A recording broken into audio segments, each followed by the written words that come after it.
Hi hello രേണുസുതിയാണ്. Air തന്നെയാണ് എപ്പോഴും. എയറിൽ നിന്ന് ഇറങ്ങിയിട്ടില്ല.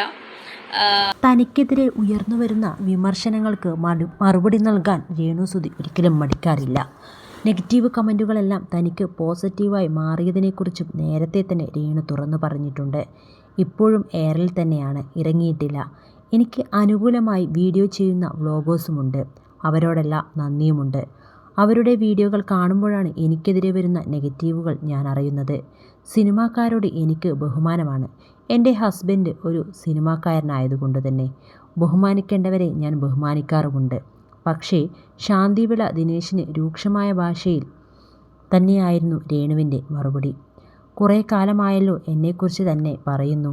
തനിക്ക് നാണമില്ലേ? താൻ എന്നെ തൈക്കിളവിയെന്ന് വിളിക്കാൻ എനിക്ക് 34 വയസ്സേയുള്ളൂ. ഞാൻ തുണി പറിച്ച് നൃത്തം ചെയ്യുന്ന വീഡിയോ കിട്ടിയെന്ന് പറഞ്ഞല്ലോ.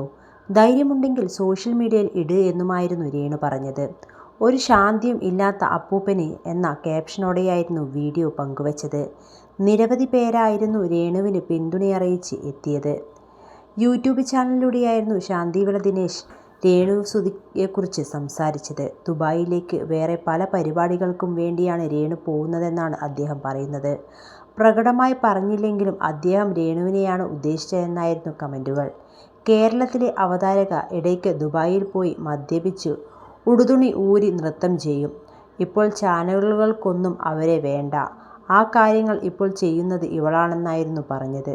ദാനം തന്ന ആൾക്കാരെ ചീത്ത പറയുന്ന എന്ന വാക്കുകൾ മതി ദിനേശ് ഉദ്ദേശിക്കുന്നത് രേണുവിനെയാണ് എന്നും വ്ളോഗേഴ്സ് പറഞ്ഞിരുന്നു.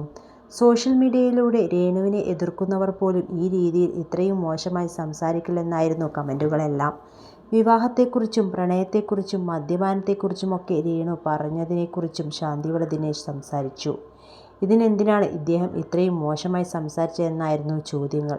ഒരു സ്ത്രീയെ എത്രത്തോളം അപമാനിക്കാവോ അതാണ് അദ്ദേഹം ചെയ്യുന്നതെന്നായിരുന്നു റിയാക്ഷൻ വീഡിയോ ചെയ്യുന്നവർ പോലും ചോദിച്ചത്. ഇതെങ്ങനെയാണ് രേണുവിനെക്കുറിച്ച് തൈക്കിളവി എന്ന് പറയുന്നത്? മാന്യമായ രീതിയിലാണ് പറയുന്നതെങ്കിൽ കുഴപ്പമില്ല. ഇയാൾ കാര്യമറിയാതെയാണ് സംസാരിക്കുന്നത്.